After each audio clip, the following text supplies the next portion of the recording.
Começa agora o Momento Espírita.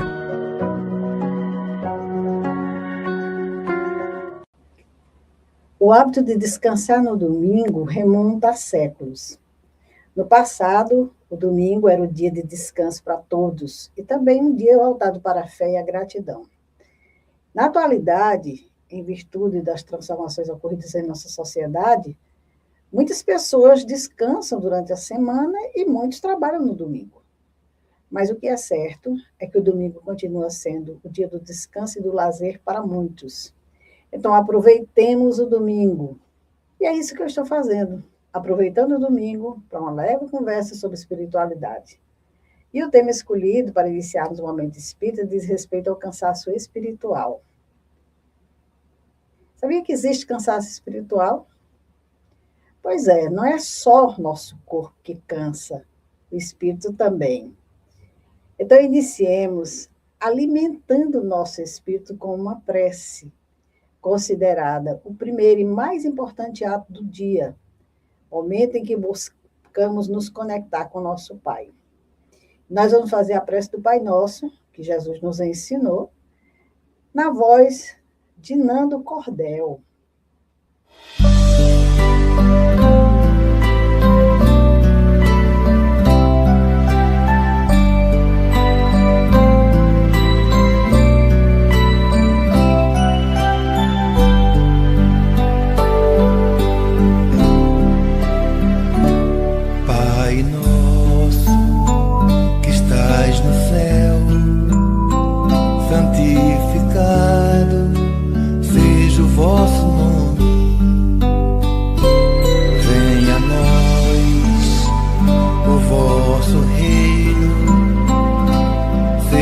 Feita a vossa vontade, assim na terra como no céu, assim na terra como no céu. O pão nosso de cada dia dai-nos hoje, ó Senhor. Perdoai as nossas dívidas, assim como perdoamos aos nossos devedores. Não deixeis cair em tentação, mas livrai-nos de todo o mal. Não deixeis cair em tentação, mas livrai-nos de todo o mal.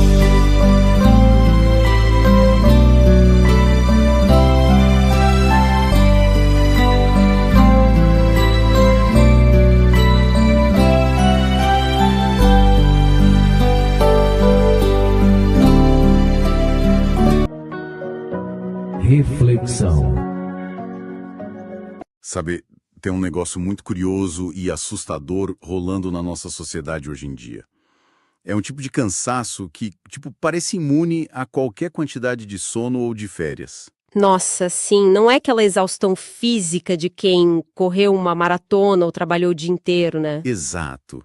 É um dreno de bateria silencioso, um peso invisível que vai consumindo as pessoas por dentro. E isso nasce de uma exigência implícita. Aquela exigência constante de que todo mundo precisa parecer inabalável, tipo, ser competente e forte o tempo todo. Mensagem do dia. As tribulações trouxeram dor e cansaço aos nossos dias? A opção por férias e recursos atenuantes não apresentaram os resultados esperados? Talvez estejamos padecendo do cansaço do espírito, cujas pílulas da medicina humana pouco conseguem abrandar. O remédio está na enfermaria da caridade e da espiritualização de nossas almas. Internemo-nos em exercícios de amor ao próximo e na oração. Logo virá alívio e recomposição. Assumamos os redentores compromissos com a melhoria espiritual, e veremos as mudanças benfazejas. Algumas vezes, quando o cansaço é de origem espiritual, O trabalho e o movimento da alma em direção ao bem constituem descanso e refazimento, luz e libertação. Essa mensagem, ela realmente nos traz alguns alertas. E aqui, com certeza, é na ausência dessa caridade que somos tocados pelo cansaço espiritual, conforme nos alerta a mensagem do livro Para Sentir Deus, autoria de Hermance Dufour e psicografia de Vanderlei Oliveira. Evangelho. Em Mateus, capítulo 11, versículo 28 a 30, Jesus nos convida: Vinde a mim, todos vós que estáis aflitos e sobrecarregados, que eu vos aliviarei. Tomai sobre vós o meu jugo e aprendei comigo, que sou brando e humilde de coração, e achareis repouso para vossas almas, pois é suave o meu jugo e leve o meu fardo. Jesus está prometendo alívio imediato. É só ir até ele e já estaremos aliviados? É só pedir? É só buscar? Muitos dizem que pediram e não foram atendidos. O Espírito Emmanuel, ele tem uma justificativa que nos convida a refletir. Ele diz: se é fácil ouvir e repetir o vinde a mim do Senhor, quão difícil é ir para ele. É muito doce escutar o vinde a mim. Entretanto, para falar a verdade, já consegues ir? Essa pergunta é igual para todos nós, né? Será que a gente realmente consegue ir até Jesus ou, por enquanto, nós estamos só pedindo? Porque muitos de nós buscamos a Jesus apenas nos momentos de aflições, sem nos darmos conta de que Jesus propõe uma contrapartida ao alívio. Veja bem, tomai sobre vós o meu jugo e aprendei comigo. Qual é o jugo de Jesus que ele nos oferta? Será que a gente só prestou atenção nesse momento em que ele diz, eu vos aliviarei? Já nos perguntamos o que é jugo? Você sabe o que é jugo? Jesus construía as suas parábolas com os elementos do conhecimento daquele povo, para que ficasse mais compreensível as parábolas, né? E o jugo era uma canga de madeira que ainda se usa em alguns locais, colocada sobre o pescoço do animal, de 2 bois para uni-los, para que eles puxassem o arado sem que cada um fosse para um lado ou para o outro, sem que eles se desencaminhassem, né? E na antiguidade também simbolizava sujeição, autoridade ou obediência a um mestre. Isso na antiguidade também se chamava jugo. No sentido religioso, jugo é a opressão que uma pessoa carrega quando está dominada por seus próprios problemas, como enfermidades, vícios, paixões, dívidas. Quer dizer, a gente está ali atrelado àquela situação e não tem como fugir. A gente tem que vivenciar aquilo. Então, aquele povo vivia sob o jugo de poderosos que os oprimiam. O regime era de escravidão, como a gente bem vê quando estuda a questão do passado, né? E Jesus ofertava um jugo suave, um fardo leve, não tão pesado quanto os que carregavam. Por isso que ele dizia, aprendei comigo, sou brando e humilde de coração. Ou seja, prestem atenção nos meus ensinamentos. Nenhum deles é violento, punitivo ou discrimina quem quer que seja. E esse ensinamento que Jesus deixou no seu evangelho de amor, está também na lei por ele ensinada. E seu jugo é a observância dessa lei. Jugo leve, lei suave, porque apenas impõe como dever o amor e a caridade, conforme se encontra lá nas leis morais. E aí eu pergunto, você conhece as leis morais? Informação espírita.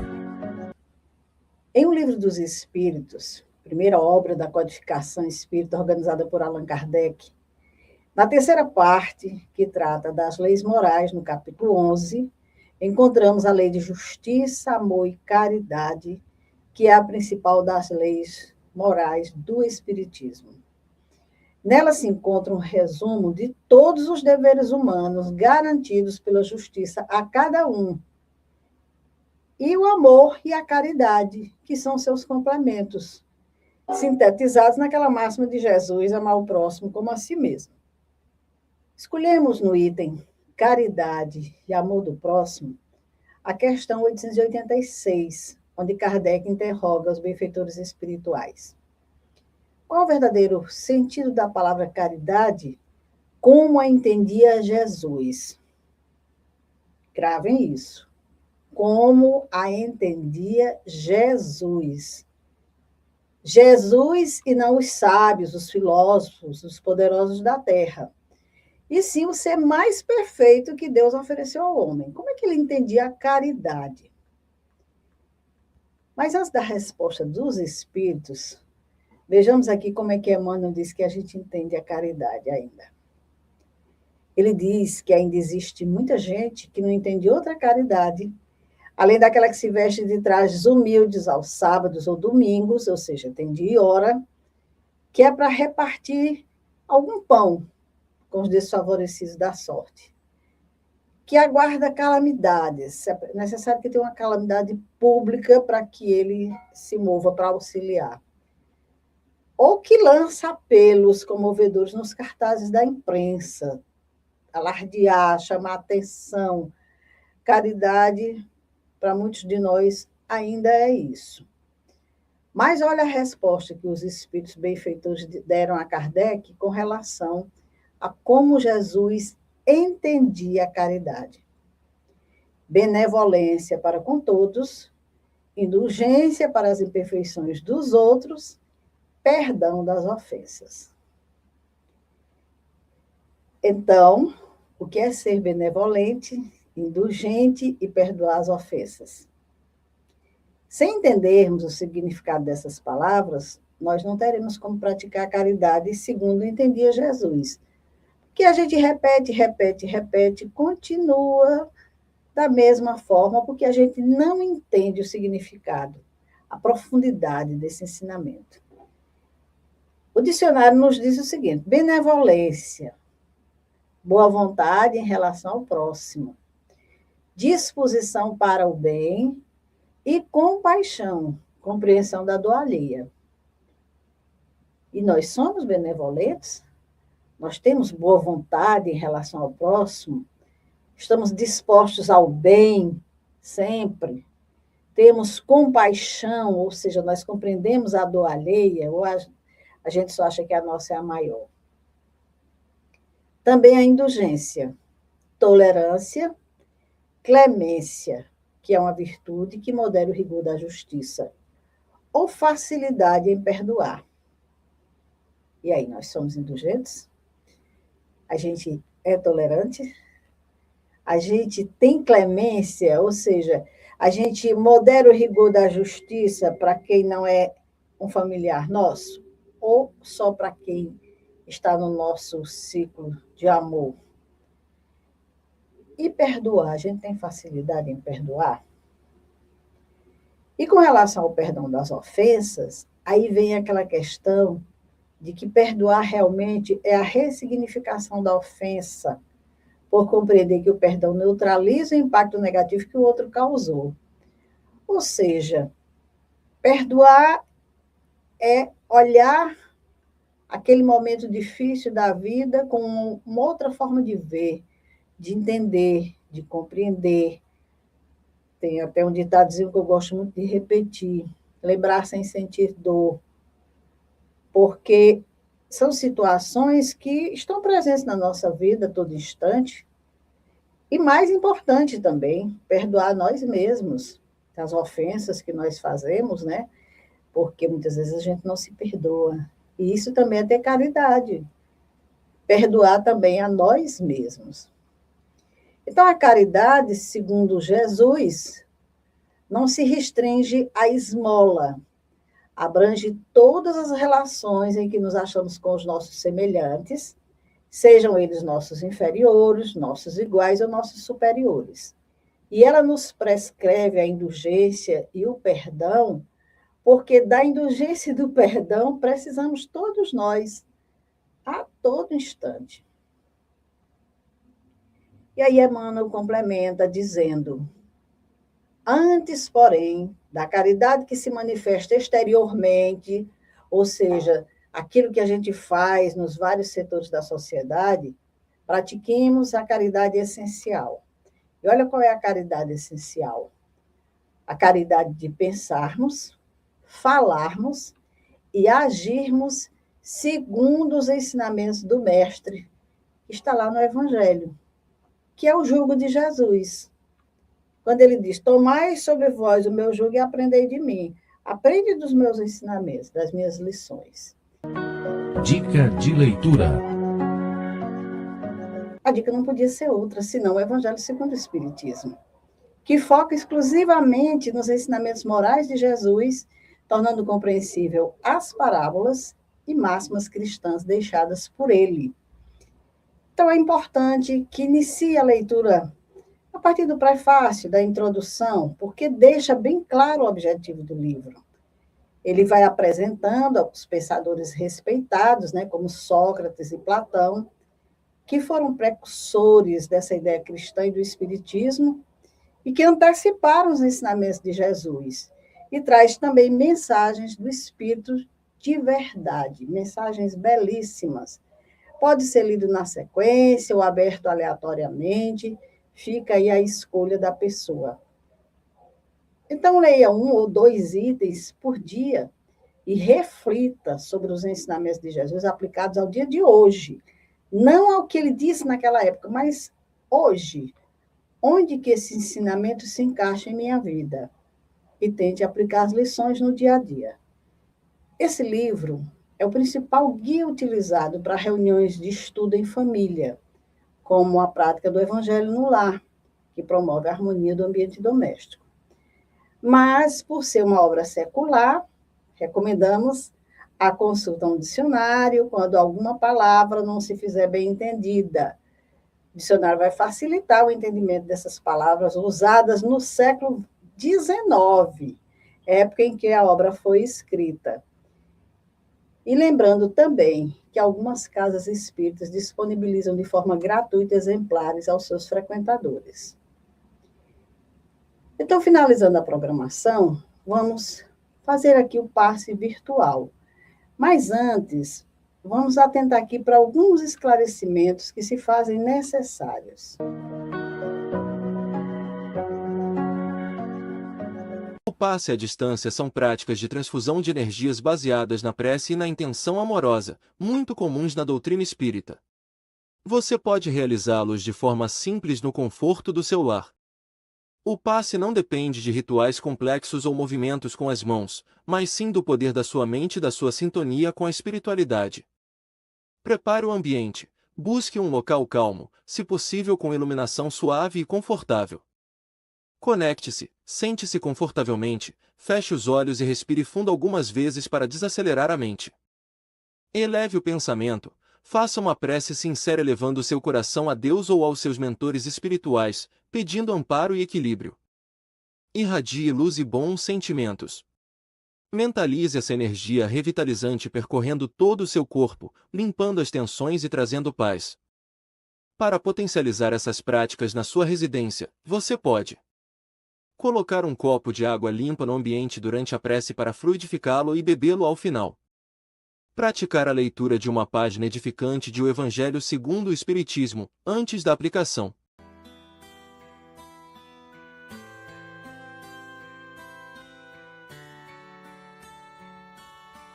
Como sempre, e em todos os momentos das nossas vidas em que vamos buscar a conexão com Deus, elevemos a nossa prece com bons pensamentos, com bons sentimentos, para que se faça essa sintonia entre nós e Deus e a espiritualidade amiga em torno de nós. Mentalizemos nesse momento, a luz grandiosa do nosso Pai Maior a se espalhar por todo o universo. Essa luz nos alcança. Essa luz é a que nos conduz dentro da vida que temos aqui na Terra. É ela que nos alcança, que nos ampara, que nos protege. É o amor de Deus a todas as suas criaturas no planeta Terra, que não deixa de estar presente em todos os momentos das nossas vidas, mas que nós precisamos abrir o nosso coração, a nossa mente e o nosso entendimento para receber essas energias de amor. Então, nesse momento em que estamos rogando a Deus o seu amparo, a sua proteção amiga, para as questões que estamos vivenciando de dores, de sofrimentos físicos, morais, espirituais, que nós possamos, com esta energia grandiosa que adentra o nosso lar, a nossa casa mental, que essa energia possa percorrer todo o nosso ser espiritual que somos, acendendo a nossa luz interna, que, como disse o Mestre Jesus, brilhe vossa luz. E que possamos fazer brilhar essa luz dentro de nós. Que ela, uma vez acesa, ilumine todo o nosso ser e espalhe as sombras, que elas se afastem de nós. A sombra da dor, da dúvida, das dificuldades. E peçamos a Deus, acima de tudo, o auxílio para que possamos ter muito entendimento, muito amor a nós mesmos em primeiro lugar e aos nossos semelhantes, e que nos momentos em que precisemos tomar decisões, solucionar problemas, a gente possa lembrar desse Pai sempre presente, pedir o seu amparo, pedir a sua proteção, a intuição para o que melhor a gente possa fazer naquele momento. E confiar, ter esperança de que em momento nenhum das nossas vidas nós estamos sozinhos. Sempre, sempre, o amor de Deus se faz presente. Então, nesse momento, que nós possamos imaginar essa luz a nos envolver, percorrer todo o nosso ser, serenando a nossa mente, os nossos pensamentos, os nossos entendimentos, que possamos mentalizar a figura do nosso Cristo, irmão maior, adentrando o nosso lar nesse momento, trazendo a sua energia de amor, de paz, pedindo a Ele que Ele permaneça conosco sempre. E, acima de tudo, nos comprometamos a acolher o seu fardo, o seu jugo, para que assim a gente tenha, conforme Ele prometeu, essa promessa realizada em nós. Finalmente, sendo grato a Deus por tudo o que recebemos em nossas vidas, que não é pouco. Passamos graças por tudo, meu Pai, por toda a bondade, por toda a harmonia, por toda a tranquilidade e até mesmo pelas dificuldades e pelos problemas que não aparecem em nossa vida por acaso. Elas têm um porquê, uma razão, que nós saibamos compreender essas situações para melhor resolvê-las em tempo hábil e não ficarmos sofrendo, simplesmente nos vitimando, nos queixando e acusando a Deus, quando tudo é responsabilidade nossa. E agradecidos a Deus por mais esse momento, rogando as suas bênçãos para aqueles que colocaram água nesse momento, para que essa água receba os eflúvios da espiritualidade que se faz presente no lar de cada um de nós e coloque a medicação necessária para a cura do corpo, do espírito, da nossa mente, seja qual for o aspecto mais necessitado a ser tratado. Dando graças a Deus, encerramos esse momento de vibração. Muita paz a todos, meus irmãos.